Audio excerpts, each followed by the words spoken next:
Like, all right, just got here at Sun City Card Club. First ever meetup game.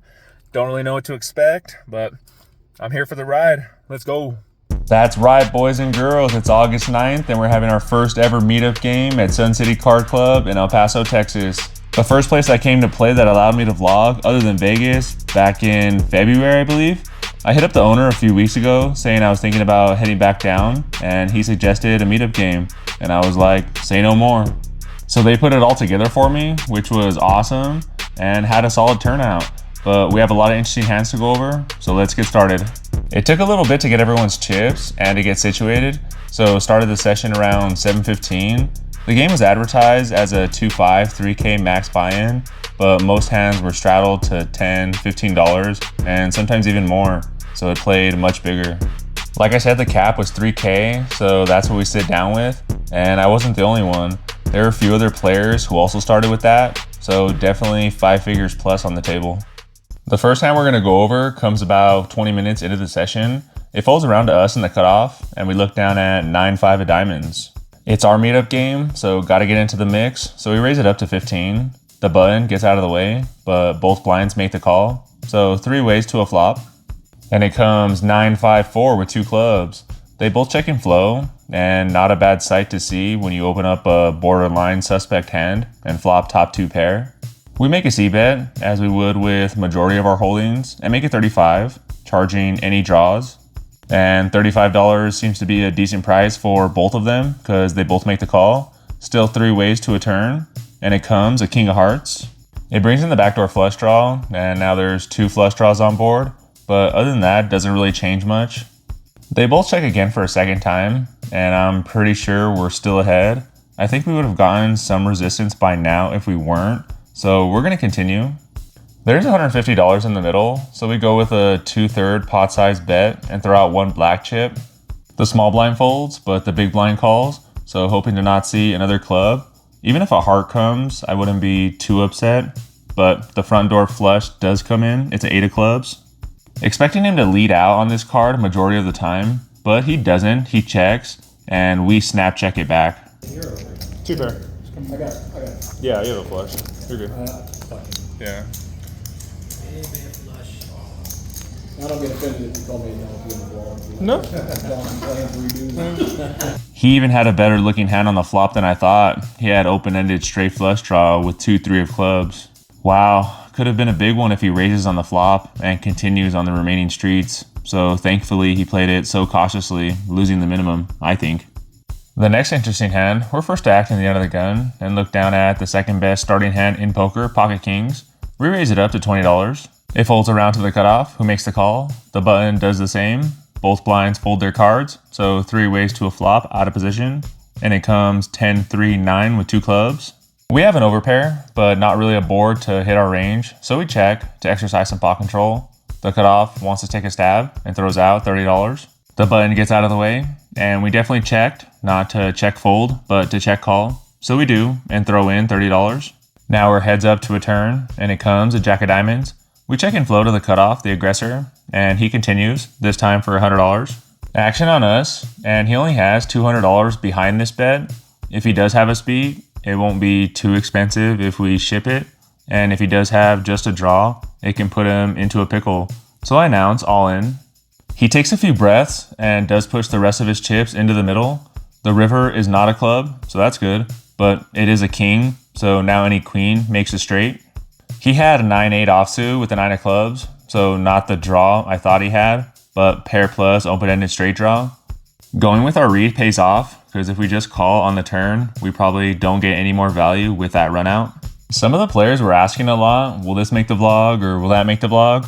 I was trying to be as nice as I could, but it's early in the session and it's hard to really know what's going to make the video or not. Big all-ins typically make it, but other than that, until the session is over, that's when I go through everything and come up with what makes it and what doesn't. I'll tell you what will always make it are donations to the Gains Fund. Those are always making the vlog and always appreciated. So if we ever play together and you want to 100% guarantee yourself making the vlog, then a subscriber donation does the trick. I'll make sure and put you in one. And what's better than pocket kings? Yep, pocket aces, upgrading baby. Let's see if we can win another big pot with this hand. We're in the cutoff, and there's a $10 button straddle. Folds around to us, and we raise it up a standard 3x, $30. The button folds, the small blind reaches for some chips, but does fold as well. Come on, the big blind is our last chance. Don't you want to make the vlog? Come on, do something crazy. Do something crazy, do something crazy. I like that song. But unfortunately, nope, the big blind folds as well. No action to be had this time, but in orbit later, we're in the big blind. The button straddle is on again, and here the action starts on the small blind and goes around as normal. A little less confusing than the places that have a button straddle and start under the gun and skips the button if the action doesn't change. So I probably prefer it this way. The small blind first to act folds, action on us, and probably should just let this hand go, king jack offsuit, but we just toss in $5 more for a call. The under the gun limps for 10, who was an older gentleman, potential OMC, folds around to the button, who checks his option, so 3 ways to a flop, and it comes jack 10-5 with 2 clubs. We hit top pair, good kicker, but we are out of position, and what do we do out of position? Say it with me. Yep, check in flow, so we check. Action on the under the gun, who bets out $15. The button calls, and I feel like we have the best hand, and there's a lot of turn cards that we're not really gonna like. A club or any straining card, so we raise it up right here and make it 75 to go. The under the gun thinks and cold call $75. The button comes along as well, so maybe should have made it bigger, but still 3 ways to a turn. And it's a really good card, it's a king of spades, giving us top 2 pair. Only hand that we're worried about now is the most obvious straight, queen 9, that was open-ended on the flop. But can't be too afraid of monsters. We improve, so not gonna take our foot off the gas, and we continue for 125 this time. The under the gun again thinks and does call for a second time, so a little concerning. Maybe he's trapping with the set, but even OMCs are afraid of draws being hit, so if he did have a set, he probably puts in a raise here. Just what's going through my head. The button calls as well, which was definitely not expected. Maybe he's getting a good price to draw to the nuts, like pair plus nut flush draw or gutter plus nut flush draw, something like that. But still 3 ways to a river. And the river is the worst card, bringing in the front door flush. It's ace of clubs. Not only does the front door flush get there, but now some bigger 2 pairs beat us, and any queen beats us as well. Just so annoying of a card. I really don't know what to do here in this spot. The under the gun has 400 in the stack, and the button has maybe 1,000. I can't think of a sizing that would make sense in relation to the size of the pot to bet fold especially. The only other play would be jamming and praying either of them doesn't have the king something of clubs. But against 2 opponents, we just decide to check, see what they want to do. The under the gun puts in a stack of reds, betting $100. The button mucks his cards. There's over $600 in the middle. God, what is with these runouts, man? 2 pair and then everything gets there again. Value bet. What is it? I mean, it's a great price, so I might have to just give it to you. Window. Oh, man. It's like burning money. Show it. There you go. Thank you. Pretty much said it all on that one. Great price, but against an OMC, seemed like it was just setting money on fire. I do appreciate him showing for the vlog, but not having much luck with top 2 pair early on in the session. Over here at Sun City Card Club, they do bomb pots, but it's not just every 30-minute dealer change. They have this red button that goes around, and every time this button hits the normal dealer button, then it's time for a bomb pot. So there's a bomb pot every orbit. Yeah, it's crazy. So a lot of bomb pots in this session, and the person with the bomb pot button can pick the game. Most of the time it's PLO double board, but they can choose to do it with 4 cards or 5, or they play their own game that they made up called Oma Stud, where you play Omaha on the board for half the pot and stud in your hand for the other half. Crazy rules in action, I know, but that's one of the ways Sun City Card Club stands out from the rest. So with all that bomb pot talk, the first bomb pot, we actually make it to the river. It's not that interesting, but it explains what the Oma Stud game is all about. So as you can see, we have the red bomb pot button in front of us, and we're on the button. So it's our turn to pick the game and do a bomb pot. And I choose Omastud with 5 cards. I think this game can happen with 6 cards as well if it's short-handed. So again, 5 cards are dealt to each player and 1 board. Omaha for half the pot, best 5-card hand on the board, just like a normal Omaha hand. And for the other half of the pot, it's stud. So best 5-card hand in your hand wins the other half. So in this one, I think it checked on all streets, and a few players ended up with a straight with 5-6. So they split that half of the pot, and we won the second half because we had the best hand in our hand with a pair of kings. So kind of see how that works? Got it? Good. Like I said, bomb pots every orbit. So this one, we actually get involved. We're in the hijack, and the button chose to play double board PLO. So 2 boards, gotta win both boards to scoop the entire pot. $10 goes into the middle by each player, and we're in the hijack with ace-9, king-8 double suited. And the flops are jack 6-2 rainbow on the top board and 10-4 king rainbow on the bottom board.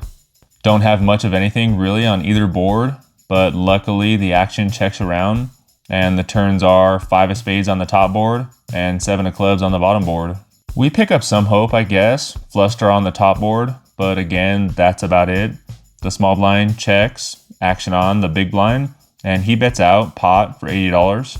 It folds to us, and should probably just fold this one, but we've played a lot of bomb pots thus far and haven't had too much success with them, so let's see if we can get lucky.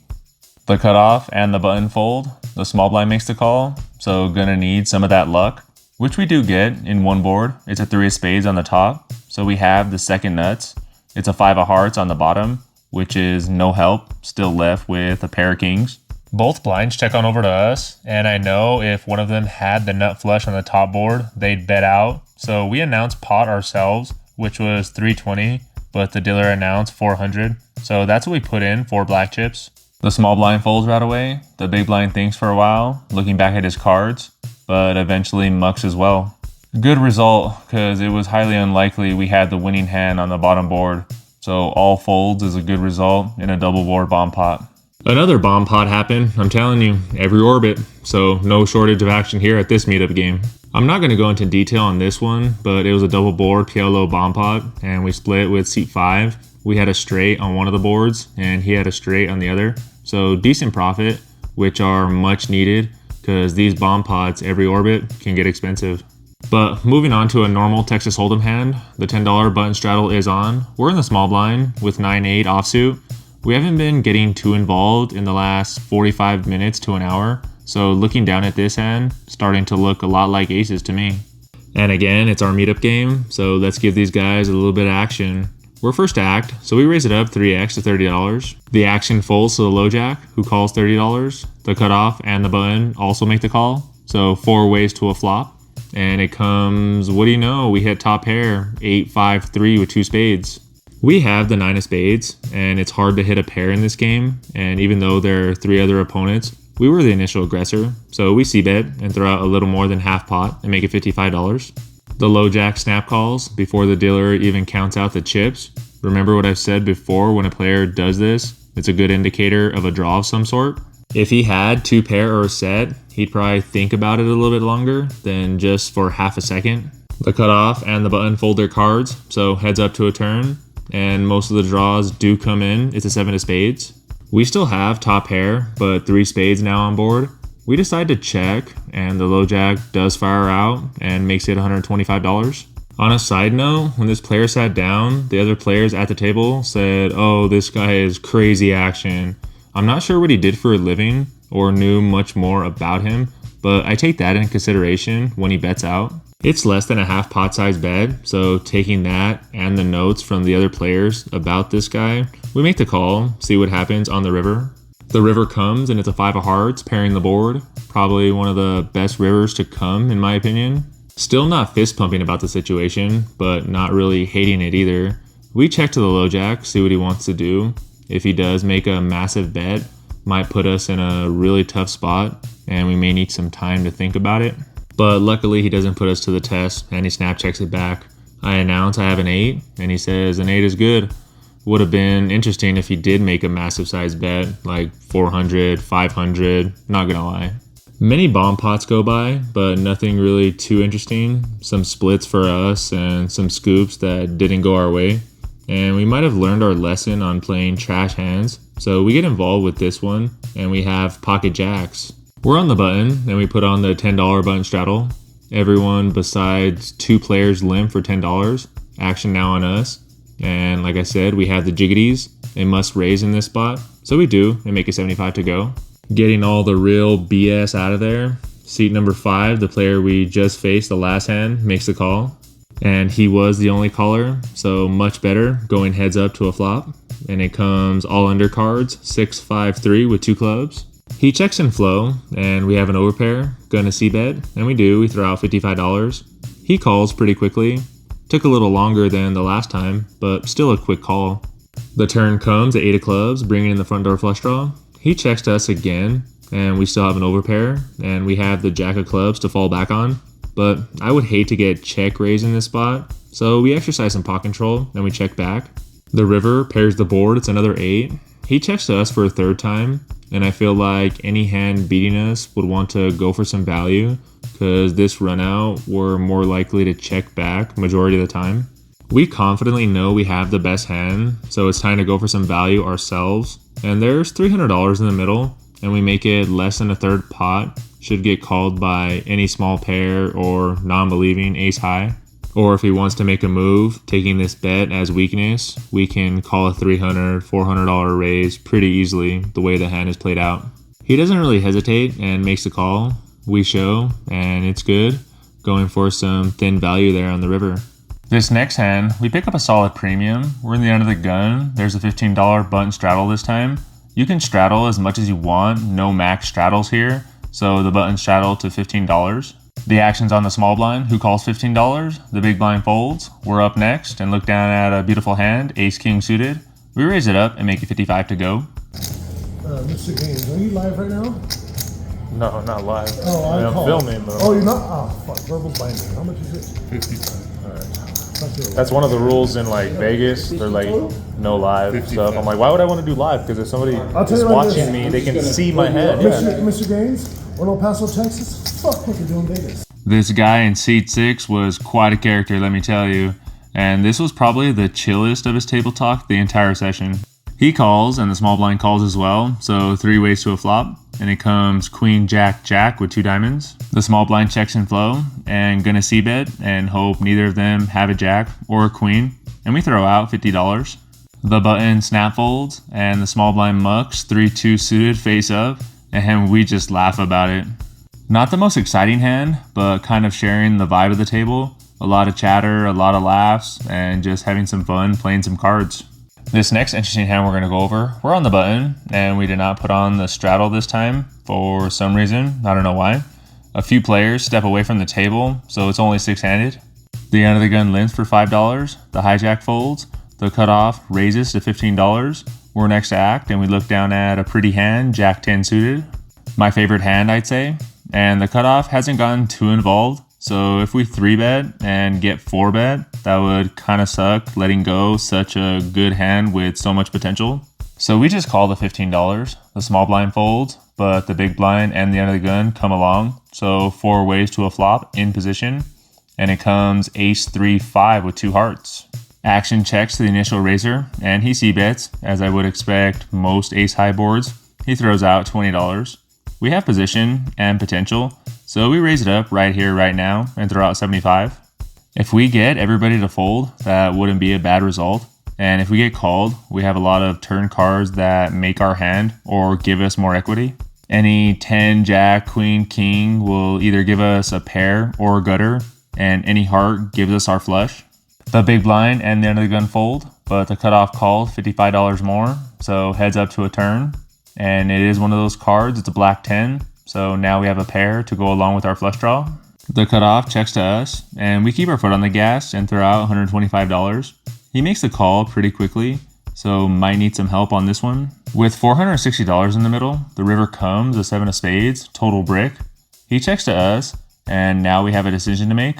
Do we turn our hand into a bluff and try to get a middling ace to fold? because if he had a bluff himself, he might have led on the river. So he might just be in check call mode. Not sure what to do in this spot. I think this player is too good to fold a decent ace unless we make it 1.5x pot or more. I have showdown value, I check. Damn it. Your ace is good. Noise. Yeah, we did have some showdown value, but it was good enough. He flashes me his cards and mucks. Oh, Ben, can I see that shit right there? Metagame, show, Talk Master said I want to see that garbage.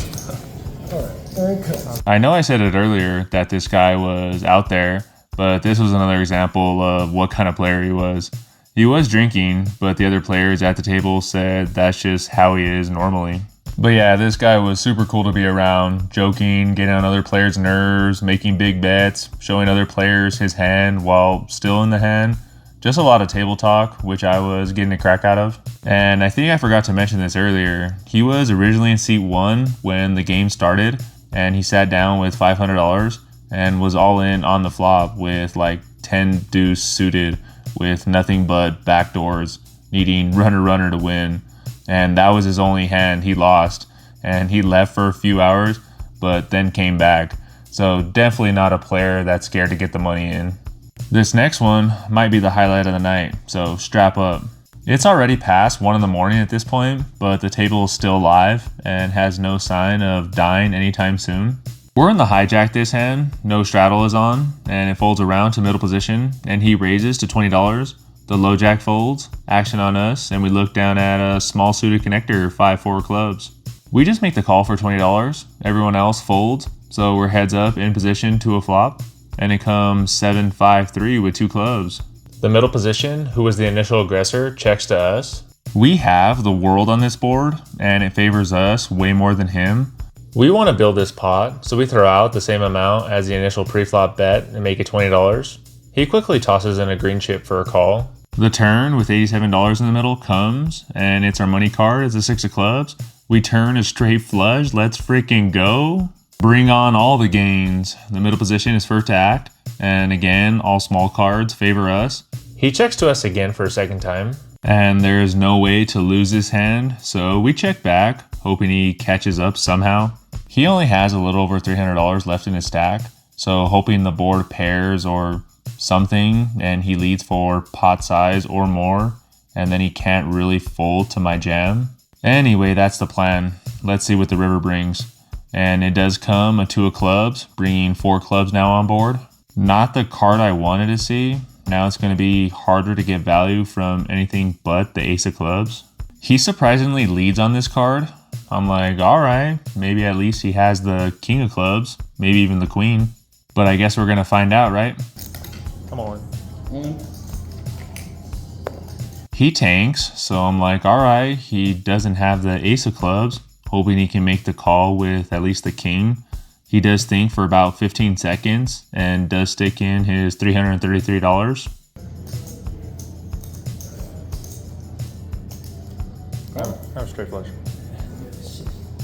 Straight flush. And wow, he does show the ace of clubs.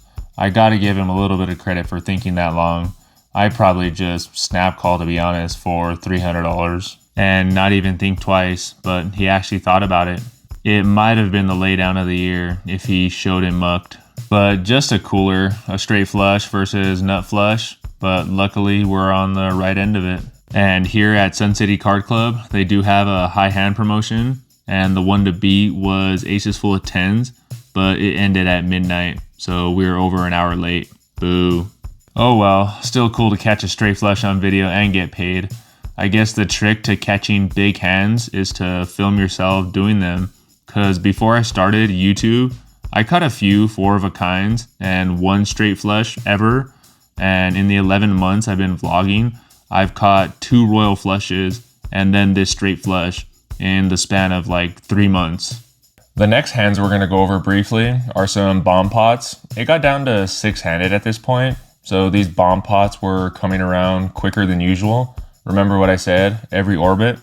In this almost stud hand, we flop the nuts with an ace, 2 diamond board, having top set. We pot it and get 1 caller. The turn surprisingly doesn't change anything. We still have the nuts, so we pot it again. and he folds, and we take it down. This one we have aces, flop top set again. We do the same thing and pot it, but by the river, it's no longer the nuts.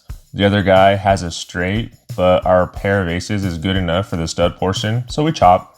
Having aces in an Omaha hand or Omaha stud hand is great, but what's better is aces in a Texas Hold'em hand. We have pocket aces in the big blind. There's a $10 button straddle, the small blind folds, and we 3x it, make it $30 to go.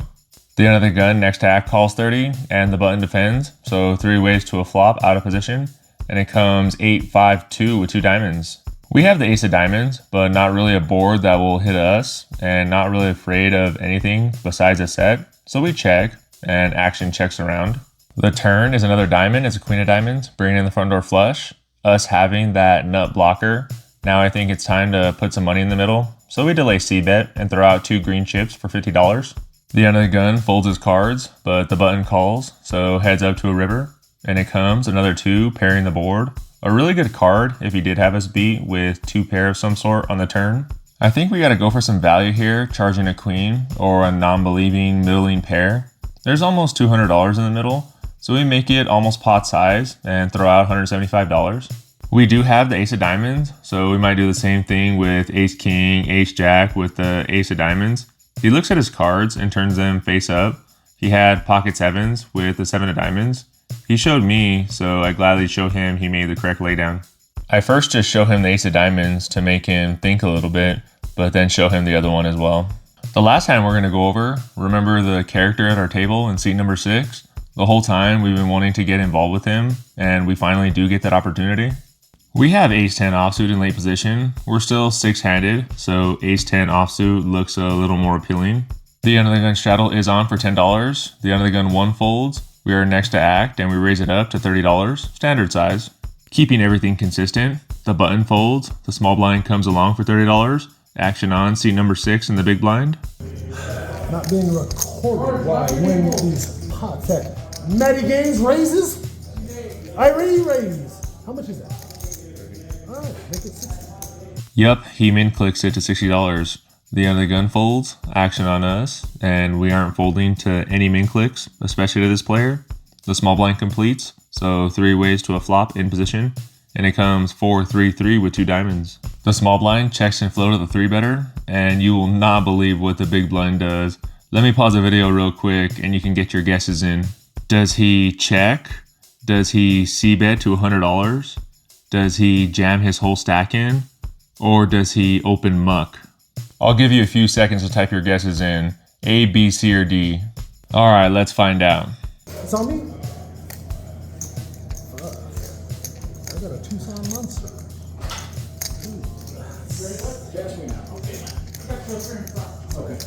He open mucks his cards. The small blind and I just look at each other and laugh, like, what is going on? I've seen a lot of things at the table, but open mucking when you are the pre-flop 3-better has got to be on top of the list of never before seen.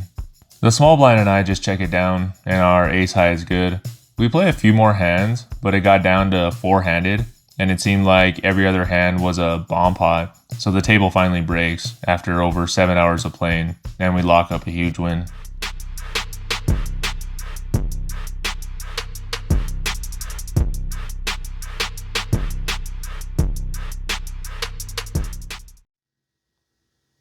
I sincerely hope you enjoyed that as much as I did. Going to our first ever meetup game, had such a great turnout, had so many exciting hands to share with you guys, and walked away with more money than I brought with me. So definitely can't complain about that. And did I mention we caught our first ever straight flush on the channel and got paid?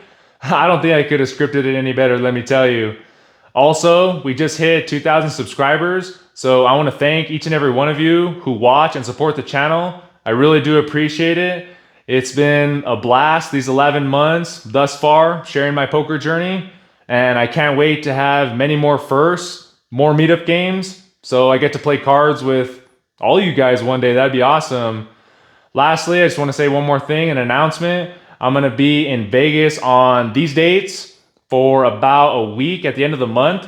So if you guys are in town and want to get together and play some cards, then hit me up either on here or on my Instagram at MattyIce_fitness, and we can make that happen.